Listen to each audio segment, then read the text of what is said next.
Sa bawat pag-ikot ng sandok sa kumukulong kawali, ang amoy ng bawang, suka, at toyo ay dahan-dahang pumapailan lang sa marangyang kusina ng penthouse sa Makati. Hinahanda ko ang paboritong adobo ni Santino, ang eksaktong recipe na nagligtas sa aming dalawa mula sa gutom noong kaming dalawa ay nagsasalupa sa isang maliit na plato sa tondo. Ngunit ang pamilyar na bango ng kahapon ay biglang naging lason nang marinig ko ang boses ni Doña Aurora na nagmumula sa loudspeaker ng mamahaling telepono ni Beatrice sa kabilang panig ng bahagyang nakabukas na pintuan. Siguraduhin mong hindi magsasalita ang matandang basurera na yan, Beatrice. Ngayong nakuha na natin ang lagda niya sa kasunduan para isalba ang anak niyang walang utak mula sa kulungan, itapon mo siya sa pinakamababang silid ng mga katulton. Hayaan mo siyang mabulok doon habang dahan-dahan nating kinukuha ang kontrol sa Tech Vanguard pagkatapos ng inyong kasal. Ang bawat salita ng matandang aristokrata ay tila patalim na sumasaksak sa aking likod. Ngunit walang kahit isang patak ng luha ang nangahas na lumabas sa aking mga mata. Dahan-dahan kong ibinaba ang sandok nang walang nililikhang anumang tunog. Pumasok si Beatrice sa kusina. Ang kanyang mamahaling pabango na amoy rosas ay tila nakikipag-away sa amoy ng aking niluluto. Tiningnan niya ako mula ulo hanggang paa nang may matinding pandidiri, habang ang kanyang mga kamay na may mahahabang kuko ay nakahawak sa kanyang balakang. Huwag mo akong titigan ng ganyan, Teresa. Ginagawa namin ito para sa kabutihan ng anak mo. Isang maling galaw mo lang, isang bulong mo lang kay Santino tungkol sa kasunduang ito, sisiguraduhin ng pamilya ko na ang kasong plagiarism laban sa kanya ay sasabog sa lahat ng pahayagan sa bansa. Gusto mo bang makita ang kumpanyang binuo ninyo na maging abo sa isang segundo? Kung gusto mong manatiling bilyonaryo ang anak mo, matuto kang lumuhod at sumunod. Hindi pa ako nakakasagot nang pumasok si Chona, ang pinuno ng mga katulong na kilalang marites sa buong subdivision, at sumigaw mula sa pintuan ng kusina. Hoy, Teresa! Ang bagal-bagal mo naman mag-adobo. Pagkatapos mo riyan, dumiretso ka agad sa kwarto ni Ma'am Beatrice upang linisin ang banyo. Huwag kang magpapakasipag sa pagkain kung hindi mo naman kayang tapusin ang mga utos. Bago ako makahakbang, dahan-dahang itinulak ni Beatrice ang isang baso ng mainit na kape mula sa ibabaw ng counter. Ang baso ay bumagsak sa sahil at ang maitim, kumukulong likido ay dahan-dahang kumalat, bumasa sa aking mga lumang tsinelas at tumalsik sa aking mga kamay na may mga marka ng katandaan. Ay, ang tanga ko naman, nabitawan ko, sabi ni Beatrice nang may mapang-aping tawa habang ang kanyang mga mata ay naniningkit sa tuwa. Linisin mo yan, Teresa. Gamitin mo ang mga kamay mong sanay sa dumi upang punasan ang aking sapatos. Nayon na. Tumingin ako sa kumukulong kape na dahan-dahang gumagapang sa sahig. Sa sandaling iyon, ang oras ay tila huminto sa aking paligid. Ito pala ang kabayaran ng 25 taon ng aking bulag na pagpapakasakit bilang ina. Ipinagpalit ko ang aking pangalan, ang aking dangal, at ang aking laya para lamang sa isang anak na ngayon ay nabulag na ng yaman at ng mapagpanggap na anghel na ito. Ang aking puso na dating puno ng pagmamahal ay tuluyang naging yelo, at sa bawat patak ng kape sa aking balat, isang bahagi ng aking kahinaan ang tuluyang namatay. Dahan-dahan kong iniangat ang aking ulo. Hindi ko siya sinigawan. Hindi ko siya tiningnan ng may galit. Sa halip, isang malamig at dahan-dahang ngiti ang gumuhit sa aking mga labi. Isang ngiti na nagpabura sa mapang-aping mukha ni Beatrice at nagpalit nito ng isang bahagyang takot. Ang mamahaling sapatos ay madaling madumihan, Beatrice. Ang aking boses ay naging mababa, malamig, at tila nanggagaling sa ilalim ng lupa.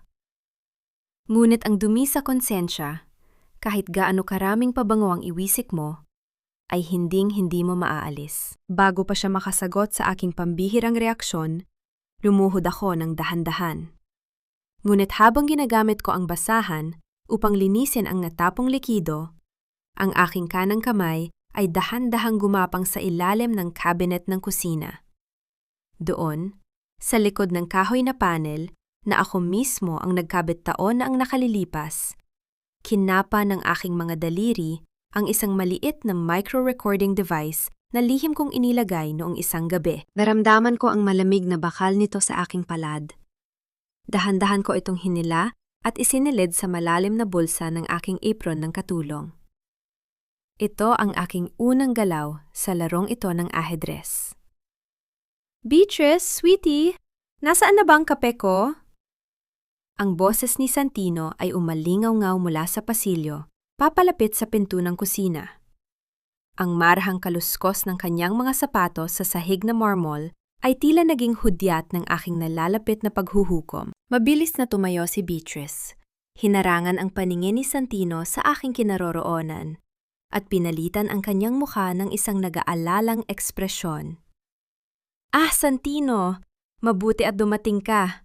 Ang bagong katulton kasi natin, napakatanga, natapon ang kape ko at halos mapaso ako. Dahan-dahan akong tumayo mula sa sahig. Hawak ang basahan na basa ng kape. Tumingin si Santino sa aking kinaroroonan. Dahil sa dilim ng sulok ng kusina, sa aking nakapusod na buhok, at sa aking muka na walang anumang kolorete, hindi niya agad nakilala ang ina na nagbigay sa kanya ng lahat ng kanyang tinatamasa ngayon. Ngunit dahan-dahan siyang humakbang pumasok, ang kanyang mga mata ay naniningkit habang pinagmamasdan ng aking tindig na hindi katulad ng isang ordinaryong katulong. Yumuko ako ng malalim. Hinayaang takpan ng aking magulong buhok ang aking muha, habang dahan-dahan akong umaatras sa pinakamalimlim na sulok ng kusina. Hinila ni Beatrice ang braso ni Santino, inilalayo ang kanyang atensyon sa akin habang nagsasalita ng mga salitang punang ang lambing, ngunit may kasamang lason. Lumabas sila ng kusina, at ang naiwang katahimikan ay mabilis na napuno ng mapanghusgang hangin ng mansyon. Kinabukasan, sa likod ng labahan kung saan nagtitipon ang mga kasambahay, ang bulong ng mga marites ay nagsimulang gumapang tulad ng mga uod. Si Chona, na may hawak na baso ng kape, ay nakasandal sa pader habang nakatitig sa akin ng may mapanuring mga mata. Tiyak na may tinatagong lihim ang matandang yan. Bulong ni Chona kay Lita na sapat ang lakas upang marinig ko. Tingnan mo ang mga kamay niya, magaspang at mukhang galing sa tondo. Ang mga ganyang uri ng tao, sanay mang-umit ng mga mamahaling gamit sa Makati. Mag-ingat kayo sa mga pitaka ninyo. Baka isang araw ay bigla na lang mawala. Hindi ko sila pinansin. Ipinagpatuloy ko ang pagbiga sa mga basang kumot. Hinayaang maging kalasag ko ang kanilang mababang pagtingin. Mas masahol ang tingin nila sa akin bilang isang magnanakaw mula sa squatter. Mas hindi nila babantayan ang aking bawat hakbang. Ang kanilang kawalang galang ang aking magiging pinakamahusay na disguise. Nang hapon ding iyon, inutusan ako ni Chona na magsilbi ng tsaa sa malawak na sala kung saan nakaupo sina Santino at Beatrice. Sila ay magkatabi sa sofa, nag-uusap tungkol sa isang malaking charity event para sa mga bata na gaganapin sa susunod na buwan. Si Beatrice ay mukhang isang anghel. Ang kanyang boses ay malambing habang napaplano ng mga donasyon. Lumapit ako dala ang tray, dahan-dahang lumuhod sa sahig upang ilapag ang mga tasa sa mababang lamesang gawa sa salamin. Habang inaabot ko ang tasa ni Santino, walang ano-ano, ay naramdaman ko ang isang matalim at nagbabagang sakit. Itinapak ni Beatrice ang matulis na takom ng kanyang sapatos sa aking mga daliri na nakalapat sa sahig. Idiniin niya ito, dahan-dahang pinipitpit ang aking balat sa malamig na semento, habang ang kanyang mukha ay nananatiling nakaharap kay Santino, nakangiti ng buong tamis. Oo, sweetie, gusto ko makatulton sa mga batang mahihirap. Gusto ko silang bigyan ng magandang kinabukasan, sabi ni Beatrice habang patuloy na idinidiin ang kanyang sapatos sa aking nanginginig na kamay. Ang sakit ay gumapang sa aking mga ugat. Tila gustong sumabog ng aking hininga sa tindi ng hapdi. Ngunit pinanatili ko ang aking mukha na walang kibo.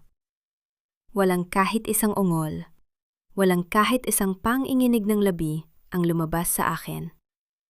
Tinitigan ko ang sahig, Hinayaang ang sakit ay maging gasolina ng aking paghihigante.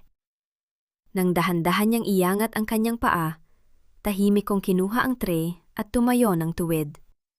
Umaatras ng may malamig na dignidad. Hindi nakita ni Santino ang nangyari. Abala siya sa pagtingin sa kanyang telepono, ganap na bulag sa halimaw na katabi niya. Gabi na nang makabalik ako sa aking maliit at madilim na silid sa likod ng mansyon. Walang aircon dito. Tanging ang mainit na singaw ng gabi ang yumayakap sa aking katawan. Naupo ako sa aking lumang papag at inilabas ang isang bote ng langis ng niyog. Dahan-dahan kong hinilot ang aking mga daliri, na ngayon ay nangingitim, at may marka ng matulis na takong ni Beatrice. Sa halip na umiyak, isang mahinang tawa ang lumabas sa aking mga labi.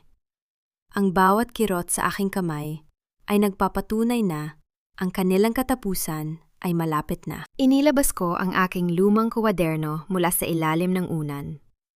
Sinimulan kong isulat ang mga transaksyon na nakuha ni Isabel mula sa accounting department ng Tech Vanguard ngayong araw. Si Beatrice ay naglipat ng isa namang malaking halaga patungo sa isang dummy account na nagangalang Aurora Holdings. Unti-unti, ang mga piraso ng kanilang kasalanan ay nabubuo sa aking mga kamay. Nang sumapit ang 2:00 ng madaling araw, lumabas ako ng aking silid upang maghanap ng karagdagang dokumento sa opisina ni Beatrice.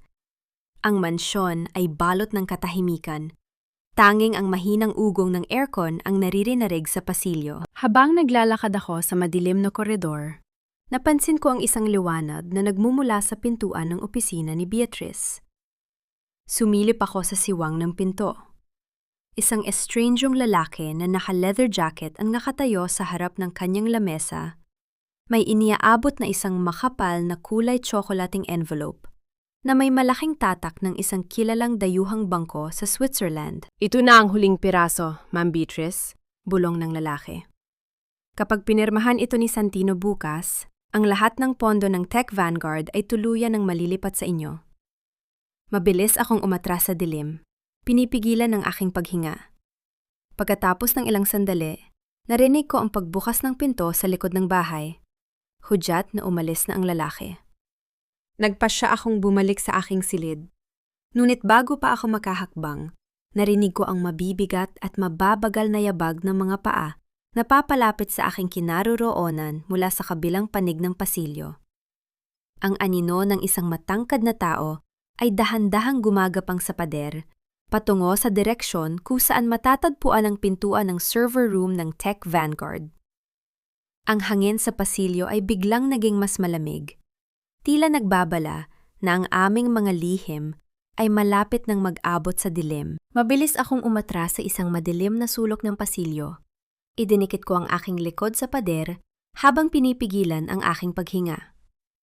Ang anino ay dahan-dahang lumampas sa aking kinaroroonan. Isa lamang pala ito sa mga gwardiya ng mansyon na nagsasagawa ng kanyang regular na pag-iikot. Nang tuluyang mawala ang tunog ng kanyang mabibigat na sapatos, lumabas ako sa aking pinagtataguan at mabilis na tinungo ang pintuan ng server room na matatagpuan sa dulo ng silong ng bahay. Inilabas ko mula sa aking bulsa ang isang lumang pisikal na master keycard. Ito ang susi na pinanatili ko mula pa noong araw na itinatag namin ni Santino ang unang opisina ng Tech Vanguard. Ipinasok ko ang card sa tapat ng scanner at sa marahang tunog ng bumubukas na mekanismo ng pinto, pumasok ako sa loob ng silid na nababalot ng malamig na asul na liwanag ng mga computer. Naupo ako sa harap ng pangunahing terminal. Ang aking mga daliri, na namamaga pa rin mula sa marahas na pagtapak ni Beatrice, ay dahan-dahang lumapag sa keyboard. Sa bawat pagpindot ko sa mga letra, ang sakit ay tila naging kuryente na nagbigay sa akin ng lakas. Ipinasok ko ang aking flash drive at sinimulan kong i-upload ang Teresa's Legacy. Isang lihim na algorithm ng seguridad na ako mismo ang nagdisenyo noong unang panahon. Ito ay isang failsafe na otomatikong maglalok sa buong sistema ng pananalapi at magpapadala ng alerto sa aking device kapag may naganap na hindi autorisadong paglilipat ng pondo sa labas ng kumpanya. Habang ang progress bar ay dahan-dahang umaakyat sa screen, narinig ko ang mahinang tunog ng pag-ikot ng hawakan ng pinto sa aking likod. Mabilis kong pinatay ang monitor at umatras sa madilim na sulok sa likod ng mga dambuhalang rack ng server. Bumukas ang pinto at ang liwanag mula sa pasilyo ay nagpakita ng isang pamilyar na banyuhay. Si Isabel, ang matapat na sekretarya ni Santino. Hawak niya ang ilang folder ng mga dokumento at halatang nagulat siya nang makitang naka-on ang isa sa mga terminal. Sino ang nariyan? Bulong ni Isabel. Ang kanyang boses ay nanginginig sa takot. Dahan-dahan akong lumabas mula sa anino. Nang tamaan ng asul na liwanag ang aking muka, nanlaki ang mga mata ni Isabel. Ang mga folder na hawak niya ay dahan-dahang nadulas mula sa kanyang mga kamay at nalaglag sa sahig. Ngunit sa halip na sumigaw o tumakbo upang tumawag ng gwardiya, dahan-dahan siyang lumapit sa akin at lumuhod sa aking harapan sa ibabaw ng malamig na semento. Alam ko po kung sino kayo, Doña Teresa, bulong ni Isabel, habang ang kanyang mga mata ay napupuno ng luha ng matinding paggalang. Mula pa po noong unang araw na pumasok kayo rito bilang katulong, nakilala ko na kayo. Hindi ko po hahahayang sirain ng mga mapagpanggap na yan ang lahat ng inyong binuo at pinaghirapan para kay Sir Santino. Inabot ko ang kanyang mga balikat at dahan-dahan ko siyang itinayo. Ang makita ang ganitong uri ng katapatan sa gitna ng bahay na puno ng pagkukunyari ay tila isang mainit na sikat ng araw sa gitna ng malamig na taglamig. Tumayo ka, Isabel? Bulong ko sa kanya, habang pinipisil ko ang kanyang kamay. Hindi mo kailangang lumuhod sa akin. Sa bahay na ito, ako ay isang katulong lamang. Ngunit sa labas, ako pa rin ang nagmamay-araw ng Tech Vanguard. Nakasundo kami ni Isabel sa loob ng madilim na silid na iyon. Siya ang magiging mata at tainga ko sa loob ng opisina ni Santino, habang ako naman ay mananatiling anino na nagmamasid sa loob ng mansyon. Ngunit habang sinusuri namin ang system logs ng kumpanya upang tapusin ang pag-install ng aking algorithm, may isang kakaibang bagay na umakit sa aming pansin. May isang backdoor access na nakabukas sa system at ang IP address na gumagamit nito ay hindi nagmumula sa departamente ng pananalapi, kundi mula sa personal na computer ni Mateo, ang pinagkakatiwala ang abogado ni Santino. Bakit kinokopya ni Mateo ang mga pangunahing patent ng kumpanya sa kalagitnaan ng gabi? Bulong ni Isabel habang nakatitig sa mabilis na paglipat ng mga data sa screen. Bago ko pa masagot ang kanyang tanong, isang pulang alerto ang biglang kumislap sa monitor. Ang remote terminal console ng system ay nagpakita na ang account ni Mateo ay biglang naging aktibo sa mismong oras na ito. 3:00 ng madaling araw. Sa monitor, nakita ko ang cursor ng kanyang account na dahan-dahang gumagalaw. Sinusuri ang eksaktong registry ng system kung saan ko kasalukuyang ina-install ang Teresa's Legacy. Ang kanyang digital na profile ay nakatitig sa aking gawa. Tila alam niya na may ibang tao, isang estrangyong anino, ang kasalukuyang nagpapatakbo ng system sa loob ng mansyon. Ang mahinang ugong ng server computer ay tila naging mas mabilis, sumasabay sa tibok ng aking puso habang pinagmamasdan ko ang cursor ni Mateo na dahan-dahang lumalapit sa aking kinaroroonan sa network. Mabilis naming pinatay ang terminal ni Isabel at tinanggal ang lahat ng bakas ng aming pagpasok sa network bago pa man matunto ni Mateo ang aming lokasyon. Bumalik ako sa aking silid nang may mas mabigat na pasanin. Ngunit ang aking isip ay nanatiling nakatutok sa bawat piraso ng laro. Kinaumagahan, ang sikat ng araw sa mansyon ay hindi nadala ng liwanag, kundi isang bagong bagyo ng panlilinlang. Sa malawak na silid kainan, habang nag-aalmusal si Santino, maririnig ang hagulgol ni Beatrice na tila pinunita ng langit at lupa. Hawak niya ang isang mamahaling damit na gawa sa sutla na may malaking punit sa gitna. Isang bagay na alam kong siya mismo ang gumawa upang gumawa ng eksena. Hawak niya ang kanyang tiyan, dahan-dahang umuupo sa upuan habang umaakto na tila hihimatayin sa tindi ng stress. Santino, sweetie, hindi ko na kaya. Umiiyak na isinalaysay ni Beatrice habang dahan-dahang hinihimas ang kanyang tiyan. Ang bastos ng katulang na yan. Nang utusan ko siyang laban ito ng maayos, sinigawan niya ako at sinabing, hindi raw siya utusan ng isang katulad ko. Baka mapano ang baby natin sa tindi ng stress na ibinibigay niya sa akin araw-araw. Dumating si Santino sa kusina nang may mukhang pagod, stressed, At punong-puno ng galit. Tinawag niya ako sa harap ni Beatrice. Ang kanyang mga mata na dati ay puno ng pagmamahal sa akin bilang ina, ngayon ay nag-aapoy sa matinding pagkabigo at galit. "Teresa!" sigaw ni Santino. Ang kanyang boses ay umalingaw sa buong silid kainan. "Bakit ba palagi mo kaming binibigyan ng problema rito? Napakaliit na bagay. Hindi mo magawa ng maayos. Kung hindi mo kayang mag-adjust dito bilang katulong, umalis ka na lang. Hindi kita kailangan dito kung sisirain mo lang ang kapayapaan ng pamilya ko." Ang bawat salita niya ay tila patalim na bumaon sa aking dibdib. Ang anak na aking binuo mula sa kahirapan, ang anak na binihisan ko gamit ang aking mga sugat, ay ngayon ay pinapalayas ako para sa isang babaeng puno ng kasinungalingan. Ngunit sa halip na yumuko, umiyak, o magpaliwanag, dahan-dahan kong iniangat ang aking muka. Tumayo ako ng tuwid sa kanyang harapan. Ang aking likod ay naging kasing matigas ng bakal at tinitigan ko ang kanyang mga mata ng may malamig at sinaunang awtoridad ng isang ina.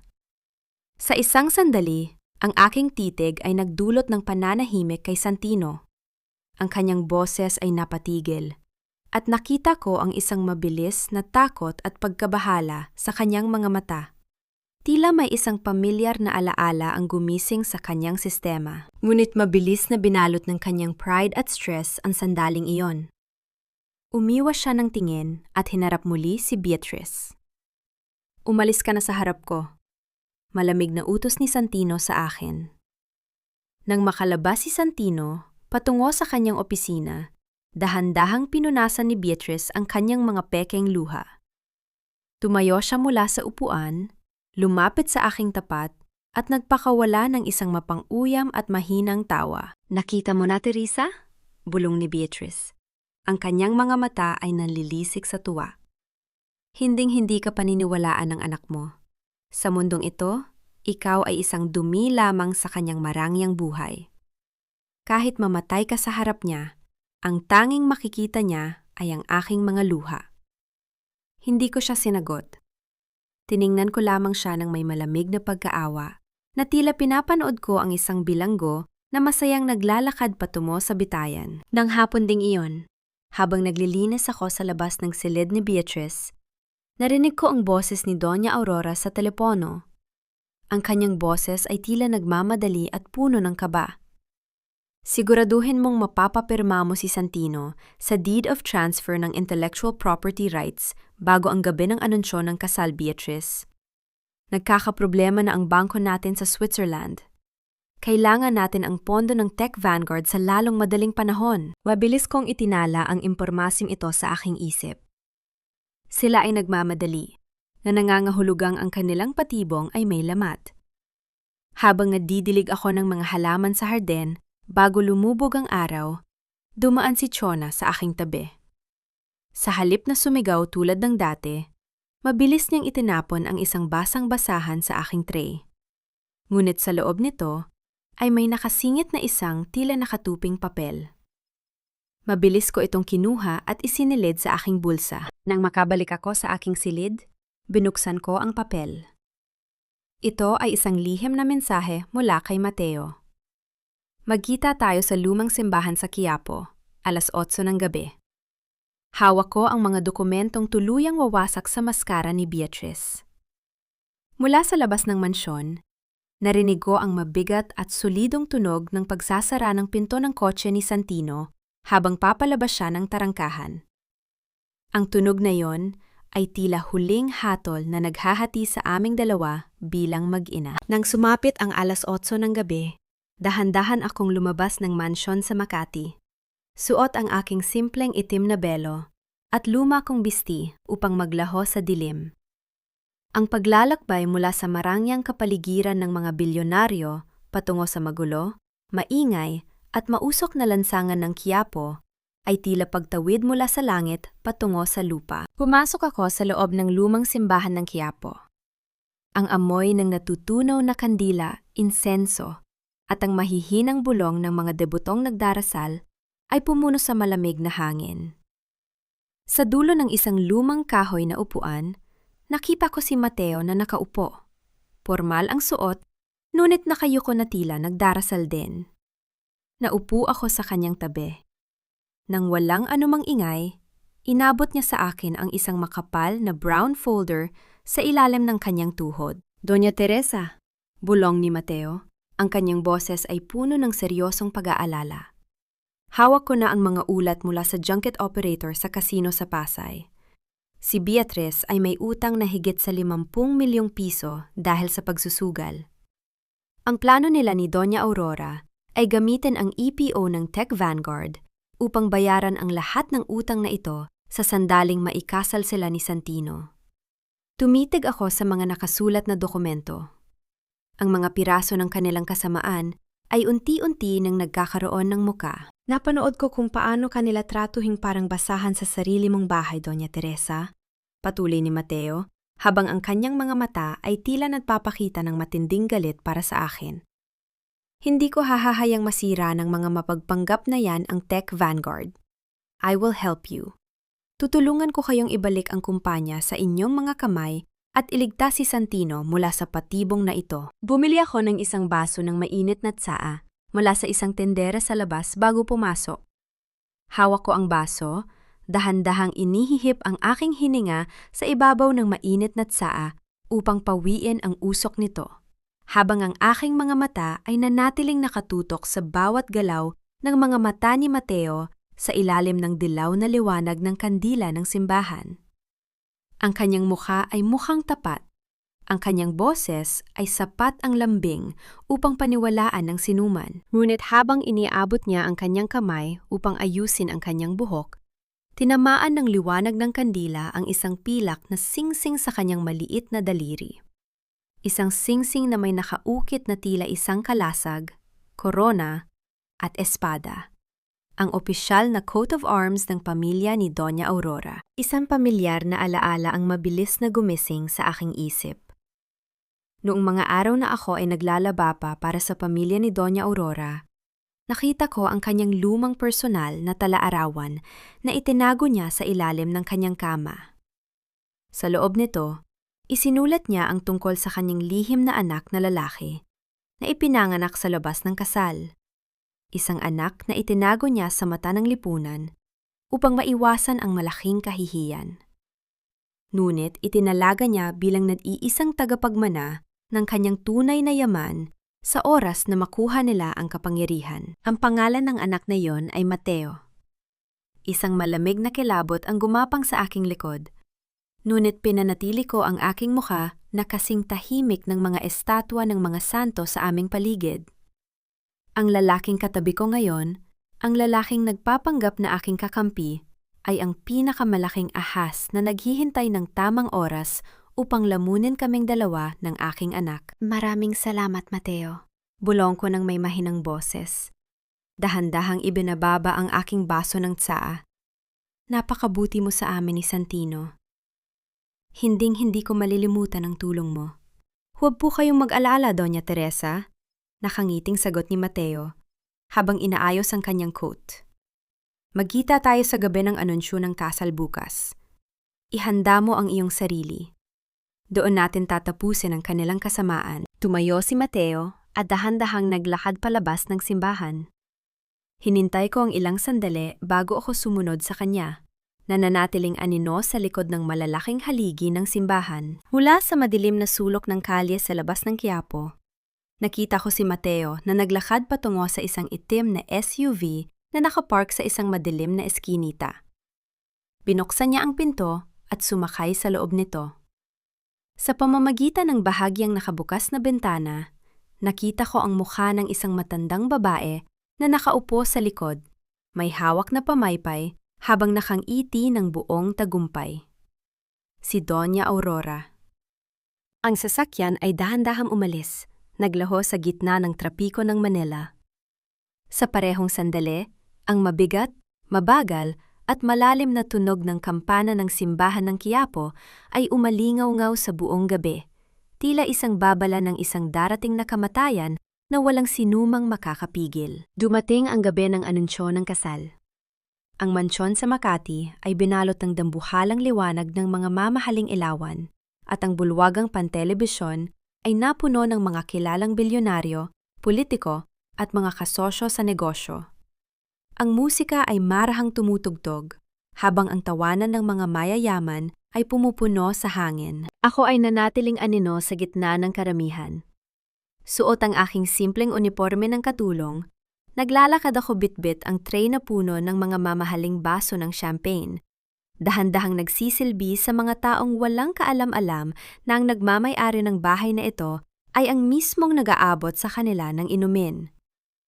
Sandali akong pumasok sa banyo ng mga panauhin upang hugasan ang aking mga kamay. Tumitig ako sa malaking salamin na may gintong kuwadro. Sa salamin, nakita ko ang aking sarili. Suot ang itim at puting uniforme ng isang utusan, may mga pasa sa aking mga daliri. Ngunit sa likod ng simpleng anyo na yon, ang aking mga mata ay nagtataglay ng nag-aapoy at matigas na liwanag ng isang tunay na reyna na handa nang bawiin ang kanyang kaharian. Inayos ko ang aking kwelyo, huminga ng malalim, at lumabas upang harapin ang aking tadhana. Naglakad ako patungo sa silid control kung saan inihahanda ni Isabel ang mga kagamitan sa media. Nang mag-abot ang aming mga mata, binigyan ko siya ng isang marahang tanggo. Ang huling senyas upang ihanda ang projector na magpapakita ng mga transaksyon sa bangko ni Beatrice sa kalagitnaan ng pagsasalita ni Santino. Ngunit ang mukha ni Isabel ay biglang nawalan ng kulay. Lumapit siya sa akin at bumulong ng may nanginginig na boses. Doña Teresa, hindi ko mahanap ang aking telepono. Nawawala ito sa aking lamesa kanina pang 7:00 ng gabi. Naroon ang lahat ng komunikasyon natin tungkol sa algorithm ng system. Ang aking puso ay biglang lumaktaw ng isang tibok. Isang malamig na kaba ang gumapang sa aking dibdib. Ngunit wala na kaming oras upang mag-atras. Ang programa ay nagsisimula na. Huwag kang magpanik, Isabel. Bulong ko sa kanya, habang pinapanatili ang aking malamig na mukha. Ipagpatuloy mo ang plano. Walang makakapigil sa ating ngayon. Lumabas ako ng silid control at sinalubong ako ni Mateo malapit sa buffet table.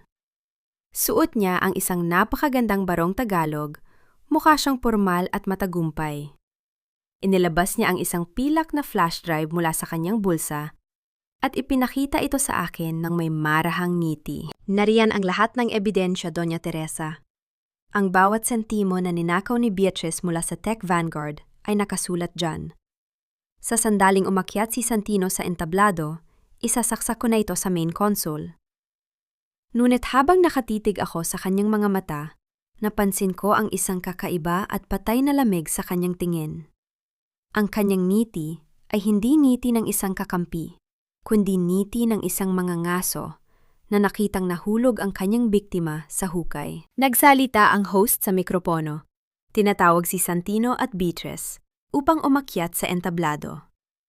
Nagpalakpahan ang mga tao habang si Santino, mukhang matikas at proud, ay naglalakad hawak ang kamay ni Beatrice na suot ang isang kumikinang na puting damit. Habang hinahawakan ni Santino ang mikropono upang simulan ang kanyang talumpate, naramdaman ko ang isang kamay na dahan-dahang lumapag sa aking balikat mula sa likuran ko sa madilim na pasilyo. Ang hawak nito ay kasing higpit ng bakal. Pinipigilan akong gumalaw. Humarap ako ng bahagya at nakita ko si Mateo na nakatayo sa aking likod. Ang kanyang muka ay wala ng kahit anong bakas ng pagkakaibigan. Tanging ang isang malupit at mapang-asar na ngiti ang nakasulat dito. Dahan-dahan siyang yumuko at bumulong sa aking tainga. Ang kanyang boses ay malamig at puno ng lason. Salamat sa lahat ng ebidensya, Doña Teresa. Napakadali mo namang naniwala sa akin. Ngunit ang aking ina ay may ibang plano para sa iyo. Sa bulwagan, itinaas ng mga panauhin ang kanilang mga baso upang mag-toast. Ang dahan-dahan, marahan, at sabay-sabay na pagtama ng mga kristal na baso ng champagne ay umalingaw-ngaw sa buong mansyon na naghudyat sa pagsisimula ng pinakamalaking pagkakamali at ang pinakamadilim na gabi ng aking buhay. Bago pa ako makakilos, 2 matatangkad na lalaking naka-Amerikana, mga gwardyang binayaran ni Mateo, ang dahan-dahang humarang sa aking magkabilang tabi. Ang kanilang mga hawak sa aking braso ay tila mga kadena ng bakal. Sa entablado, nagsimula na magsalita si Santino. Ngunit sa kalagitnaan ng kanyang mga unang pangungusap, ang dambuhalang screen sa kanyang likod ay biglang kumislap. Ang bulong ng mga tao ay mabilis na napalitan ng matinding gulat. Ang ipinapakita sa screen ay hindi ang mga kasalanan ni Beatrice, kundi mga pekeng dokumento ng bangko at mga log ng transaksyon na nagpapakita na ang milyong-milyong pondo ng Tech Vanguard ay unti-unting inililipat sa isang personal na account sa Tondo, sa ilalim ng aking pangalang Teresa Cruz. Umakyat si Mateo sa entablado, hawak ang mikropono habang ang kanyang muka ay puno ng pekeng lungkot at galit. Itinuro niya ako sa madilim na sulok ng bulwagan. Mga kaibigan, malakas na pahayag ni Mateo. Ikinalulungkot kong sabihin na ang Tech Vanguard ay naging biktima ng isang malupit na pangkingikil. Ang matandang babaeng yan na nagpanggap na isang kawawang katulong upang makapasok sa mansyong ito ay ang utak sa likod ng pagnanahaw ng aming mga trade secrets upang i-blackmail ang aming CEO para sa sarili niyang interes. Si Beatrice ay sumigaw ng may peking takot, dahan-dahang sumasandal sa balikat ni Santino habang umiiyak. Ang lahat ng mata ng mga mayayaman sa loob ng bulwagan ay nakatutok sa akin. Mga matang puno ng pandidiri, paghatol at panunuya. Bumaba si Santino mula sa entablado. Ang kanyang muka ay pulang-pula sa matinding kahihiyan sa harap ng mataas na lipunan ng Manila. Lumapit siya sa aking tapat. Ang kanyang mga kamay ay nanginginig sa galit habang hinahawakan ang aking balikat ng marahas. Bakit mo ito ginawa sa akin? Sigaw ni Santino. Ang kanyang boses ay nanginginig sa matinding pot. Ibinigay ko sa iyo ang lahat, ngunit pinili mo pa ring maging magnanakaw. Wala akong ina na magnanakaw at manluloko.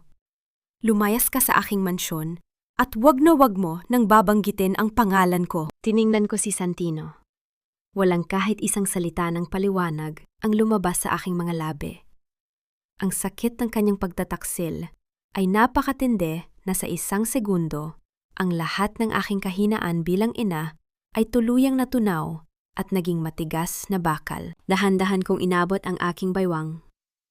Tinanggal ko ang aking apron ng katulong na basa ng kape, itinapon ko ito ng buong dahan-dahan sa ibabaw ng sahig, mismong sa tapat ng mga sapatos ni Santino.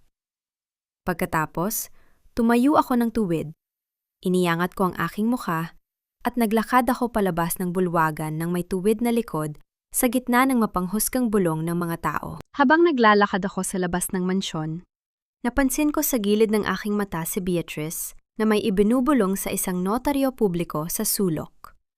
May isang taong nagbigay kay Mateo ng huling pirma na kailangan upang makuha ang kontrol sa pondo ng kumpanya habang nagaganap ang gulo. Lumabas ako ng tarangkahan ng subdivision. Ang malakas na ulan ng habagat ay mabilis na bumuhos. Binabasa ang aking buong katawan habang ang malamig na hangin ay humahampas sa aking muka. Isang itim na Mercedes ang dahan-dahang huminto sa aking tapat. Ang bintana sa likod ay dahan-dahang bumaba at lumabas ang mukha ni Doña Aurora na may hawak na pamaypay. Ang kanyang mga mata ay nanunuya habang nakatingin sa aking basang-basang anyo. Natuto ka na bang lumuhod na yon, Teresa? Tanong ni Doña Aurora nang may mapang-aping tawa. Hindi ko siya sinagot. Tiningnan ko lamang siya ng may malamig at nakakatakot na titig na nagpabura sa kanyang ngiti. Ang sasakyan ay mabilis na umalis. Nagiiwan ng talsik ng maduming tubig sa aking paanan. Isang matalim, dambuhala, naglalagablab na ugong ng kulog ang dahan-dahang gumitgit sa madilim na kalangitan ng Manila, sumasabay sa aking panunumpa sa dilim na ang bawat patak ng ulan na ito ay babayaran nila ng kanilang sariling luha at yaman. Bumalik ako sa Tondo. Ang amoy ng basang kahoy, asin, at ang pamilyar na ingay ng aking lumang barong-barong ay yumakap sa akin sa gitna ng kadiliman. Basang-basa ang aking buong katawan, walang kahit isang sentimo sa aking bulsa. Ngunit ang aking isip ay nanatiling kasing talas ng isang bagong hasang patalim. Sa lugar na ito, binuo ko ang aking pangarap. At sa lugar ding ito, ko sisimulan ang pagdurog sa mga taong umabuso sa aking pagmamahal. Narinig ko ang mahinang pagising ng kumatok sa lumang kahoy ng aking pintuan. Pinuksan ko ito at nakita ko si Isabel, basang-basa rin. Ngunit may hawak na isang lumang laptop sa loob ng kanyang jacket at isang maliit na plastic na naglalaman ng ilang pirasong pandesal. Siniwalat niya na tinanggal siya ni Mateo sa trabaho dahil sa hinalang tinutulungan niya ako. Naupo kami sa harap ng isang lumang lamesang kahoy. Sa ilalim ng tumutulang bubong, kung saan ang mga patak ng ulan ay dahan-dahang nahuhulog sa isang plastik na timba, naghati kaming dalawa ni Isabel sa isang baso ng mainit na kape na aming pinagsaluhan. Habang ang asul na liwanag ng lumang laptop ay tumatama sa aming mga mukha, pinanood namin ang unti-unting pagkalat ng aming algorithm sa network ng Tech Vanguard. Sa sandaling iyon, naramdaman ko muli ang lakas ng pagiging malaya. Tingnan ninyo ito, Doña Teresa, bulong ni Isabel habang itinuturo ang screen.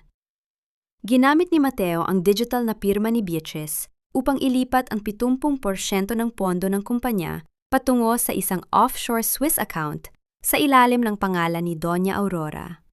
At ginawa nila ito habang nagaganap ang gulo sa bulwagan kagabi. Inilagay ko ang aking mga kamay sa keyboard. Ang aking mga daliri ay dahan-dahang sumunod sa ritmo ng aking isip. Ipinasok ko ang aking master access code at tuluyan kong binuhay ang Teresa's legacy. Sa aming screen, ang sistema ng Tech Vanguard ay dahan-dahang nagsimulang mag-lock. Ang algorithm ay unti-unting pinutol ang lahat ng labas ng pondo. Pinipigilan ang anumang transaksyon ng mga offshore accounts at binura ang lahat ng administrative access ni Mateo at Beatrice. Sila ay dahan-dahang nakukulong sa loob ng isang digital na hawla na ako mismo ang nagdisenyo. Ngunit habang pinagmamasdan namin ang pag-lock ng system, isang kakaibang babala ang biglang lumabas sa screen. May isa pang user mula sa loob ng opisina ni Santino ang kasalukuyang sumusubok na i-access ang parehong legacy code. Gumagamit ito ng mga password na hango sa aking lumang kaarawan at sa address ng aming lumang bahay sa Tondo. Si Santino, napadtanto ng aking anak na may mali sa kanyang system at sinusubukan niyang hanapin ang susi gamit ang kanyang mga alaala sa akin. Ngunit hindi niya alam ang huling bahagi ng code. Hindi niya alam na ang tunay na susi ay ang pangalan ng kanyang ama na matagal ko nang ibinaon sa limot. Biglang nangatal ang telepono ni Isabel sa ibabaw ng lamesa. Isang mensahe mula sa kanyang lihim na contact sa Tech Vanguard ang dumating, at ang boses ni Isabel ay nanginginig ng basahin niya ito. Doña Teresa, nalaman niya Mateo at Beatrice na nagkakaroon ng problema ang system. Upang hindi sila makuha ng mga autoridad, nagpasya silang ibenta ang buong orihinal na source code ng Tech Vanguard sa isang dayuhang mamumuhunan sa darating na Lunes. Kapag nangyari yon, ang kumpanya ay tuluyang mawawalan ng halaga at si Santino ay maiiwang may dambuhalang utang at legal na pananagutan. Tiningnan ko ang screen ng laptop. Ang dahan-dahan, regular, at walang katapusang patak ng ulan mula sa bubong patungo sa plastik na timba ay tila naging ritmo ng aming huling pagbibilang ng oras bago ang huling pagbagsak ng aking hatol sa kanila. Bagamat ako ay narito sa Tondo, ang aking mga mata ay nakapasok na sa pinakapribadong silid ng Tech Vanguard sa Makati sa pamamagitan ng CCTV network na lihim naming na-access ni Isabel. Sa screen ng aking lumang laptop, pinapanood ko ang matinding kaguluhan sa loob ng opisina ni Santino. Si Beatrice ay hysterical. Ang kanyang muka ay pulang-pula habang sumisigaw kay Mateo. Si Mateo naman ay pawis na pawis. Ang kanyang mga kamay ay mabilis na pumipindot sa kanyang keyboard. Ngunit sa bawat pagsubok niyang maglipat ng pondo, ang screen ay nagpapakita lamang ng isang dambuhala at pulang babala. Access denied. Teresa's legacy active. Ang mga junket operator mula sa casino sa Pasay ay walang katapusan sa pagtawag sa telepono ni Beatrice. Nagbabanta na ipapakalat ang kanyang mga utang kung hindi siya magbabayad ng 50 milyong piso sa loob ng araw na ito. Naupo ako sa aking lumang upuang kahoy sa loob ng aking barong-barong sa tondo. Dahan-dahan kong inabot ang isang plastik na baso. Uminom ng kaunting malamig na tubig at pinanood ko ang kanilang takot ng may malamig at tahimik na kasiyahan. Ang kanilang marangyang mundo ay dahan-dahang nagiging abo sa harap ng aking mga mata. Bumukas ang pinto ng opisina at pumasok si Santino na may hawak na makapal na ulat ng pagkalugi ng kumpanya at ang mga dokumento ng utang ni Beatrice sa kasino na lihim na iniwan ni Isabel sa kanyang lamesa. Ang kanyang mukha ay puno ng matinding pagkabigo, pagod, at ang biglang pagising mula sa isang mahabang panaginip. Ano ito, Beatrice? Tanong ni Santino. Ang kanyang boses ay nanginginig sa matinding galit habang itinapon ang mga ulat sa ibabaw ng lamesang salamin. Ginamit mo ang pondo ng kumpanya upang bayaran ang iyong pagsusugal? At ikaw, Mateo, ikaw ang nag-ayos ng lahat ng transaksyong ito? Trinaydor ninyo ako! Mabilis na tumayo si Beatrice. Umiyak niyang malakas at dahan-dahang humawak sa kanyang dibdib habang umaakto na nahihilo dahil sa kanyang pagbubuntis. Inabot niya ang kamay ni Santino upang humingi ng awa tulad ng dati niyang ginagawa. Ngunit sa pagkakataong ito, dahan-dahang umatras si Santino. Inilayo niya ang kanyang katawan at tumanggi siyang hawakan ang kamay ni Beatrice. Ang mahika ng mga peking luha ay tuluyan ng nawala ng lakas. Huwag mo akong hawakan, Beatrice. Malamig na sabi ni Santino habang nakatitig sa kanya ng may matinding pandidiri. Ang lahat ng sinabi mo, ang lahat ng ginawa mo sa aking ina, ang lahat ng iyon ay isang malaking kasinungalingan. Habang pinapanood ko ang kanilang pagbagsak, isang mahalagang tanong ang gumising sa aking isip. Nasaan ang orihinal na patent ng Tech Vanguard na ninakaw ni Doña Aurora? Naalala ko na may isang lihim na vault si Doña Aurora sa kanilang lumang ancestral house sa Biñan, Laguna, hindi sa kanilang penthouse sa Makati.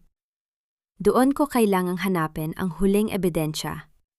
Ngunit bago ko pa matapos ang aking plano, ang video feed sa aking laptop ay biglang namatay.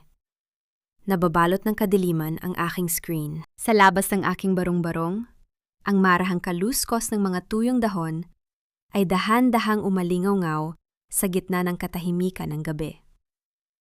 Narinig ko ang mahihinang bulong ng mga estrangyong lalaki at ang mabibigat na yabag ng kanilang mga sapatos sa ibabaw ng lumang tulay na kahoy patungo sa aking pintuan. Nahanap ni Mateo ang aking IP address. Nagpadala siya ng mga armadong lalaki sa tondo upang makuha ang aking master password bago magsimula ang pagpupulong ng mga stockholder sa darating na Lunes.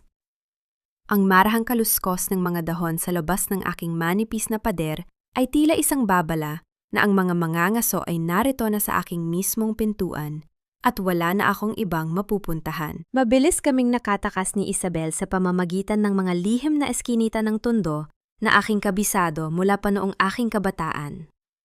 Habang ang mga tauhan ni Mateo ay naharang ng aming mga kapitbahay at ng lokal na barangay, nakasakay kami sa isang sasakyan patungo sa Makati. Dumating ang Lunes ng umaga.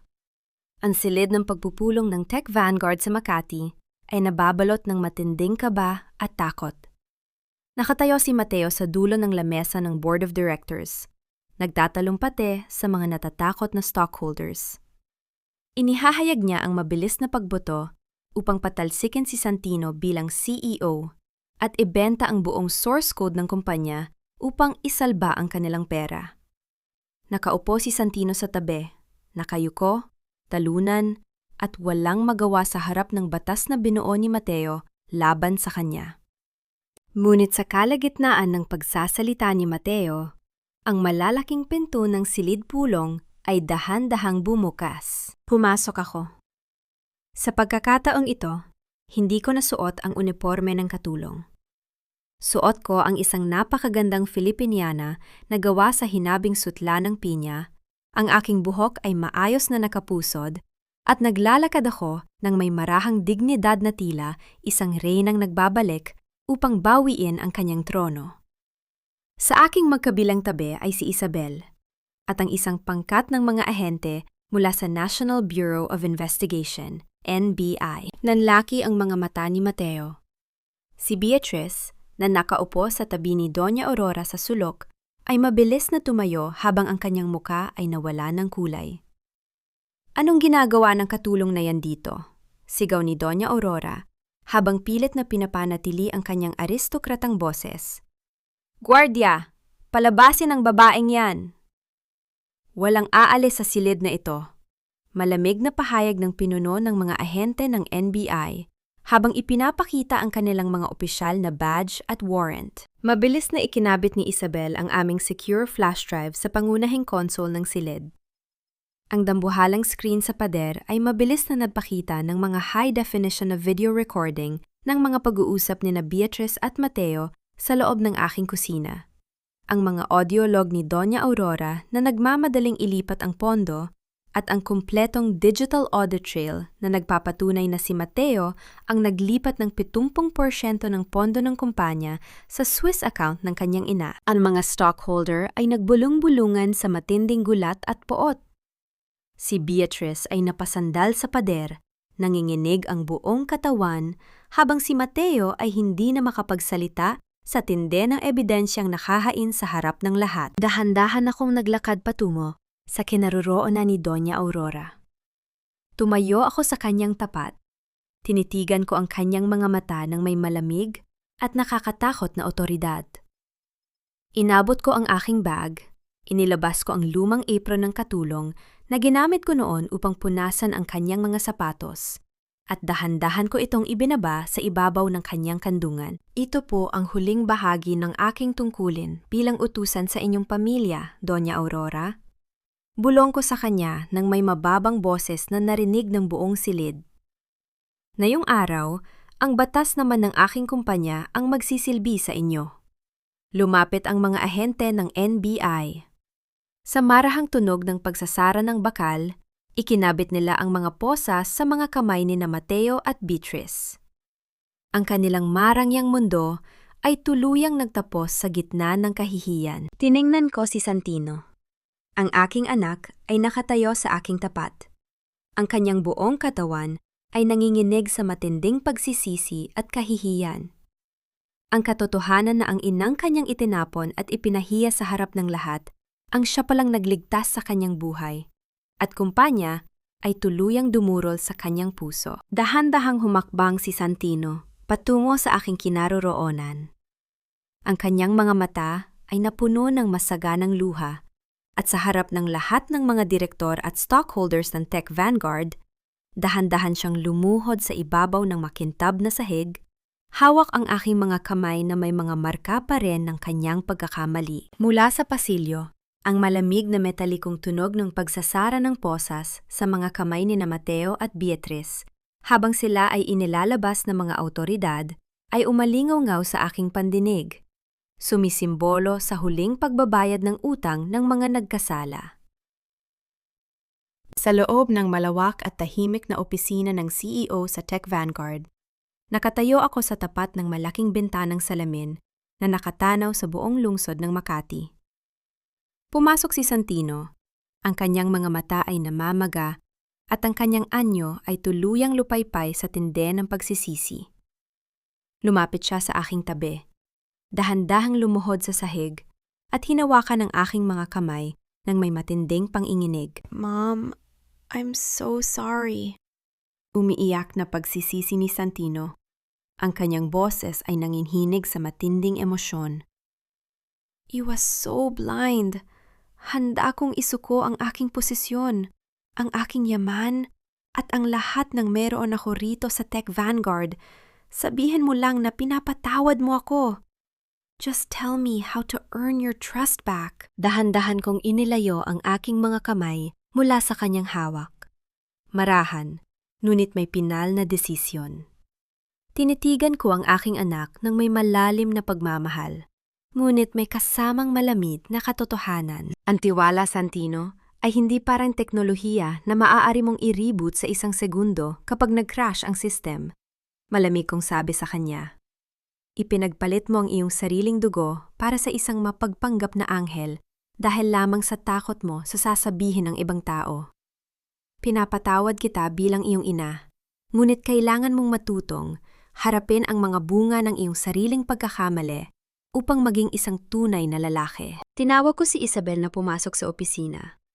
Sa harap ni Santino, nilagdaan ko ang mga opisyal na dokumento na nagtatalaga kay Isabel bilang bagong Chief Operating Officer ng Tech Vanguard. Sa pamamagitan nito, ipinakita ko sa kanila na ang kumpanyang ito ay hindi na muling patatakbuhin sa ilalim ng nakakasakal na tradisyon ng hiya at ng mapang-abusong utang na loob. Ang katapatan at kakayahan na ngayon ang magiging tanging batas ng aming imperyo. Tumingin ako sa pader ng opisina. Isang dambuhalang larawan ang nakasabit doon. Ang aking larawan, hindi na bilang isang katulong na nakayuko, kundi bilang ang nag-iisang utak, tagapagtatag at arkitekto ng Tech Vanguard na nakatayo sa tabi ni Santino ng may buong karangalan. Ito ang aking huling pagtingin sa opisinang ito. Nagpasya akong huwag nang bumalik sa malamig at malaking mansyon sa Makati. Sa tulong ni Isabel, bumili ako ng isang simpleng bahay na gawa sa kahoy at bato sa tabi ng dagat sa Batangas, kung saan maaari kong panuurin ang paglubog ng araw ng payapa at malayo sa ingay ng mataas na lipunan. Habang inaayos ko ang aking mga huling gamit sa lamesa, napansin ko ang isang puting envelope na may nakasulat na aking pangalan. Binuksan ko ito at nakita ko ang isang liham mula sa abogado ni Mateo na naglalaman ng isang maikling pangungusap mula sa loob ng kulungan. Ang laro ay hindi pa tapos, Teresa. Hindi ko pinansin ang kanyang huling pagtatangka na takutin ako. Lumabas ako ng gusali at naglakad patungo sa aking kotse na nakapark sa tapat ng Tech Vanguard. Ngunit nang makaupo ako sa upuan ng driver, ang aking telepono ay biglang nangatal. Isang hindi kilalang international na numero ang lumabas sa screen. Sinagot ko ito at isang malalim, malamig at hindi pamilyar na boses ng isang lalaki ang nagsalita mula sa kabilang linya. Huwag kang masyadong mag-celebrate, Teresa. Ang pondo sa Switzerland ay simula pa lamang ng iyong totoong pagbabayad. Ang tunay na bagyo ay parating pa lang mula sa labas ng bansa. Ang tawag ay mabilis na naputol bago pa ako makasagot.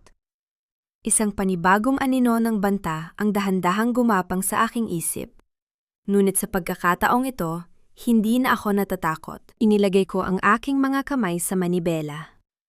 Ang banayad at mababang ugong ng makina ng aking kotse habang sinisimulan ko itong patakbuhin ay dahan-dahang pumuno sa aking paligid.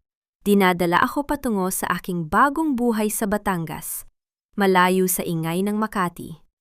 Ngunit handang harapin ang anumang bagyo na darating sa bukas. Isang taon ang mabilis na lumipas, tulad ng pagdaloy ng tubig sa ilog. Nakatayo ako sa dalampasigan ng aking simpleng bahay sa Batangas. Ang hangin na nagmumula sa dagat ay may kasamang amoy ng asin at kalayaan, habang ang langit ay dahan-dahang nababalot ng kulay kahel, asul, at lila ng papalubog na araw. Dito sa lugar na ito, malayo sa marangyang gulo ng Makati, natagpuan ko ang tunay na kapayapaan na matagal kong ipinagkait sa aking sarili. Narinig ko ang marahang tunog ng mga yabag ng sapatos sa ibabaw ng buhangin.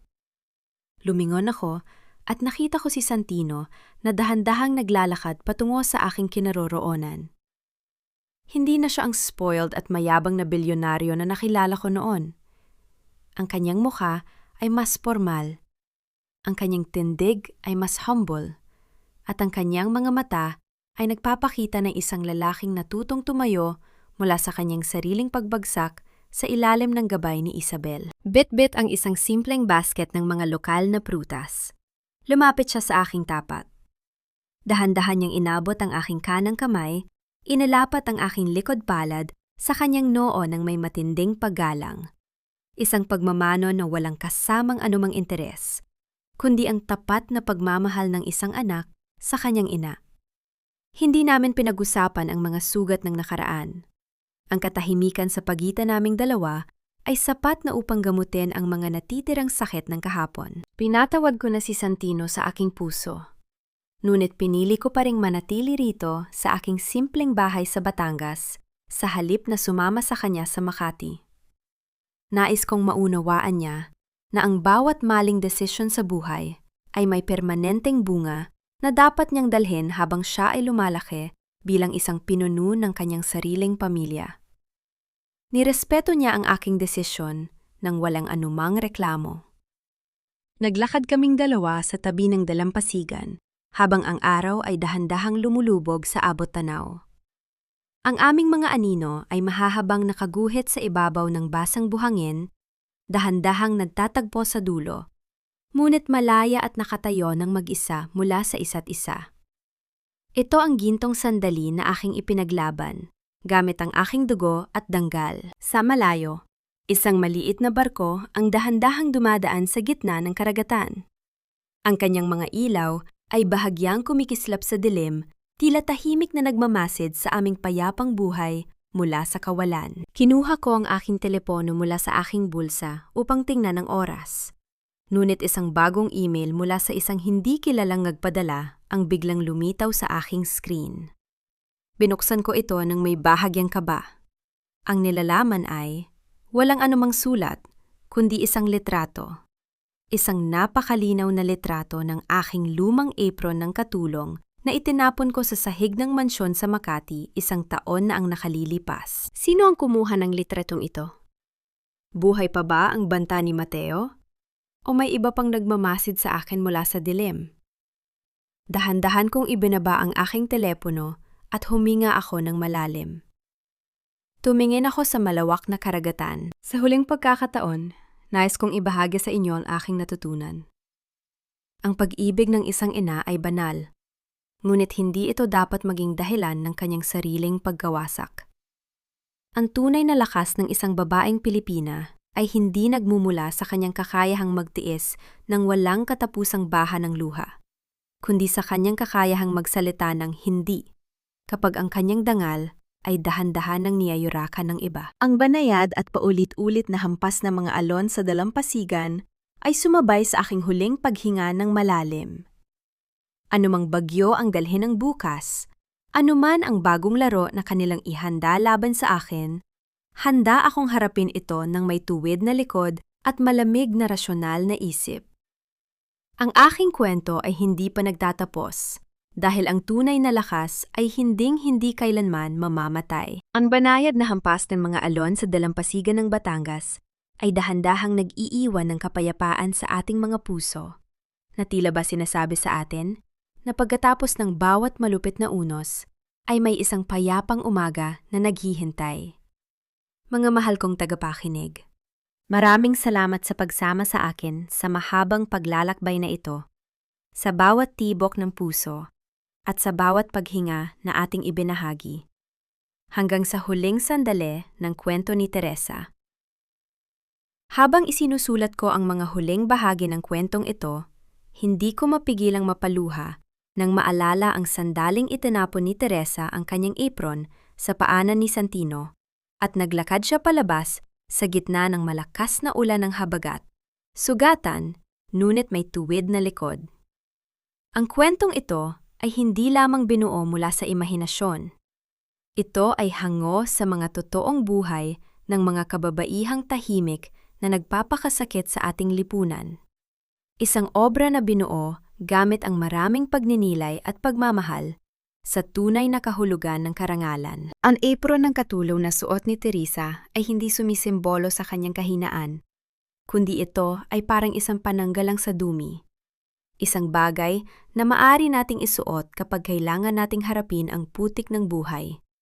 Ngunit maaari rin nating hubarin at itapon upang ipakita na ang dumi ng pagtataksil ng iba ay hindi kailanman dumikit sa ating tunay na kaluluwa. Sa inyong palagay, tama ba ang naging desisyon ni Teresa na wag munang ibigay ang madaling patawad kay Santino at piliing mamuhay ng mag-isa sa tabi ng dagat?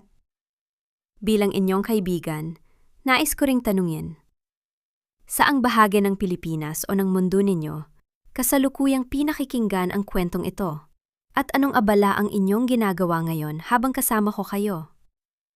Ibahagi ang inyong mga kwento, saloobin, o kahit ang sarili ninyong karanasan sa comment section sa ibaba. Dahil dito sa ating tahanan, palaging may taong handang makinig sa inyo ng walang paghatol. Huwag niyo rin po sanang kalimutang i-like at i-share ang video na ito bilang suporta sa ating pagsasama. Nawa ay maging payapa ang inyong gabi, maging matatag ang inyong puso, at matuto kayong mabuhay ng may buong karangalan sa inyong sariling paraan. Pamagat ng kwento, ang reyna sa likod ng apron. Paalala, ang lahat ng mga karakter at sitwasyon sa kwentong ito ay katang-isip lamang, nilikha para sa libangan at upang maghatid ng positibang mensahe. Ang karapatang-ari ng kwentong ito ay pag-aari ng channel Puso TV.